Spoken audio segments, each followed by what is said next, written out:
Coach Lance here with CFSJ's Inside the Box. Whether you have tight times or tight spaces, we've got you covered. What you're about to follow along with is a 1-hour class shrunk into a 10-minute video. How do we do it? We create pause points, we write out equipment lists, and we give you substitution options to where there is zero thought on your part. So whether you have a hotel room, a hotel gym, or you're lucky enough to be outside, we're going to give you that great CFSJ feel when you're not at CFSJ. So let's take a look at the equipment list. Most of the times fairly minimal, and a lot of times you can substitute these things for things you have around your house, whether it be a water bottle or a filled up backpack. So let's go ahead and grab your phone, let's check out this equipment list, and let's get going.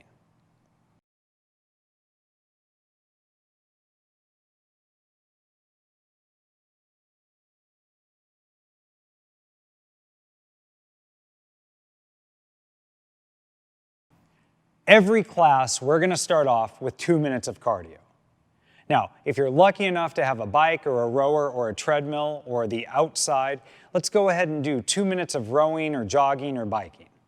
If you don't have that, then let's start off with some jumping jacks, some step back burpees, some double unders, or some other method of your choice that you can do in the tight space that you're in. If you need a suggestion, let's go ahead and do step back burpees. The thing I love most about step back burpees is they hit everything at once. So instead of making this a dynamic, we're going to make this a very slow, grindy kind of movement, stepping back, engaging that plank on the way forward, driving those hips open, getting that nice hinge and that hamstring stretch, and working the plank and the push-up. By the time you've done about 15 of these, everything is ready. Now again, it's your choice, so let's go ahead and start those 2 minutes now.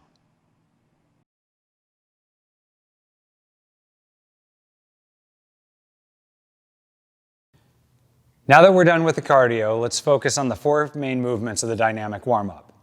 This is meant to get the hips, the glute, and the hamstrings active, in shape, and on your side. We're going to start off with toe and heel walks. Now, if you're inside, you should have enough room to at least do a few steps before turning around, but if you're absolutely crunched for space, just go ahead and fake the walk by shifting weight from right to left on each of these movements. With the toe and heel walk, you're going to start off on your toes, getting those calves active, either moving from right to left or taking a few steps before turning around. Nothing too complicated here as we switch to the heel walk, which is on your heels with the toes up, doing the exact same thing. Moving on to Frankenstein walk. With your hands out in front of you, you're going to kick right leg to left hand like you're a zombie walking aimlessly. Moving on, we've got the walking quad stretch. This one's a little bit easier. Take a step, kick the foot behind you, grab the top of the foot, slight pull up to the butt, feel the quad lengthen. 10 total. And finishing off, we've got the walking glute stretch, with each step lengthening that hamstring and that glute. Now, we didn't spend a lot of time on shoulders today, but if you feel like your shoulders need it, by all means, take something from one of the other videos, take a little more time here, and we'll see you back at the next section.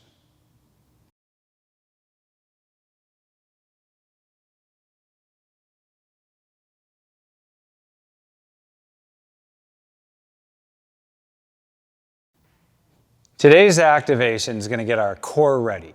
We've got some gymnastics work coming up, and that's what this is all intended for. We're going to start off with reverse hollows. There are 10 of these things, and they're a lot harder than they seem.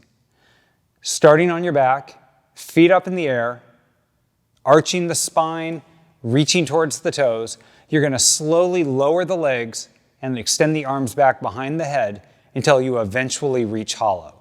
From here, if you can, quick snap back to the starting position of legs in sky, hands touching toes. If not, take a quick rest here and then go back to that next rep. These 10 reps are going to take quite a while. So take your time. If you feel your core start to burn, give it a rest, come right back to it. Next, we're gonna go Superman pulses. Face down, arms extended beyond head, legs together.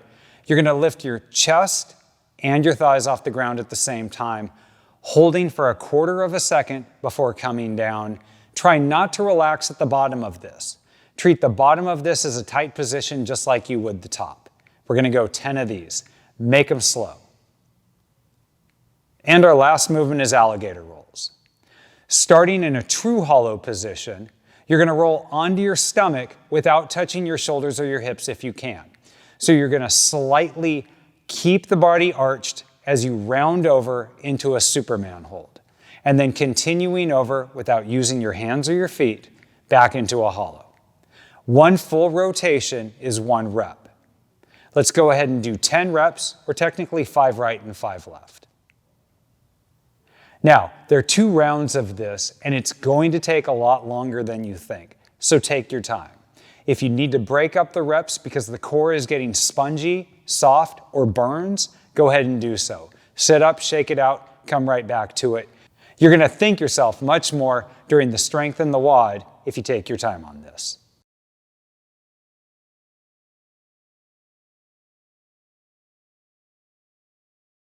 Today's strength is a core gymnastics day. All body weight, all core, all the time. We're gonna start off with 3 wall walks and finish off with 5 alligator rolls. Let's look at Devin perform the wall walks.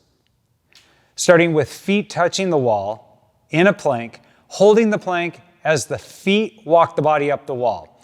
Hands walk the shoulders back. If you're tight, you're probably gonna end off about 1 foot from the wall. If you're nice and loose and really active through the shoulders, you should be able to put your nose to the wall. You're gonna go 3 of these.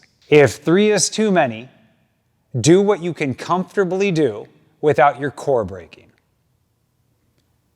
Next, we've got the alligator rolls. You're gonna start in a hollow position, and you're gonna slowly rotate yourself over into Superman, making sure that as you go over, slowly transition from contracting the abs to contracting the back. Quads give way to hamstrings and glute. Continuing to roll over back into hollow position. From hollow through Superman to hollow is 1 repetition, and we're gonna go 3 to 5 in each direction. Now, you've got 3 minutes to get this done, and we've got 5 rounds of it. At the bare minimum, 1 wall walk and 3 alligator rolls in each direction is doable in this amount of time, even if you need some rest. For most of us, this is practice as it's not something that we do a whole lot of.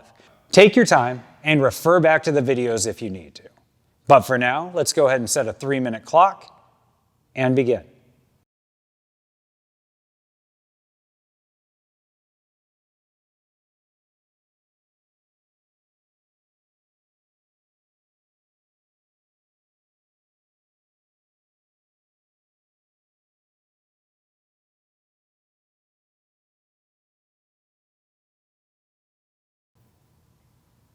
And now we're ready for that Metcon.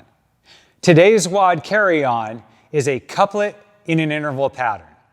Fairly straightforward and almost low skill. Starting off with the 200-meter suitcase carry, we're gonna switch at the 100-meter mark. The main point of performance that you're looking for is keeping that shoulder blade packed. This is most likely going to affect the grip if you have a bell weight that's heavy enough. If you have a light bell, but you have a heavy bag, let's go ahead and take the bag instead. Directly after that 200-meter suitcase carry, you're gonna go into 16 single-arm dumbbell push press. This can be done with a dumbbell, a kettlebell, or an odd object. So looking at the skill on that single-arm push press, we're gonna start with feet under hips, bell in a rack position, making sure that the lat and the back are engaged as the elbow is forward, supporting the weight. Quick dip by rotating the knees out and dropping the hips about 2 inches before exploding off the ground, trying to get the bell to move from the force of the hips, not the strength of your arm. Now it's 8 each arm, but you can switch in any manner that you see as long as you get 16 done and half is done with your right arm and half is done with your left arm. You're gonna have 4 minutes to get this done, which means you're going to have to push that suitcase carry. Pro tip on this one is, if you feel like you're going to put the bell down, switch hands instantly. It's better to switch hands 10 or 12 times on these 200-meter carries than it is to put it down and rest too long. Now, quick modification. If you don't have enough space to do a 200-meter carry, we're going to do 20 lunges on each leg. I know it's a little bit spicier than the traditional suitcase carry, but it's going to take just about the same amount of time. The intention on today's workout is to fatigue the body and then recompose when we get to our skill movement. You have more than enough time, but that doesn't mean that you have enough time to take it easy. Push the suitcase carry and recompose and take your time on the kettlebell push presses. Now, let's go ahead and get a playlist and probably a set of earbuds because you're going to need to take me with you. Let's go ahead and set our timer for 4 minutes, and we'll begin in 3, 2, 1, go.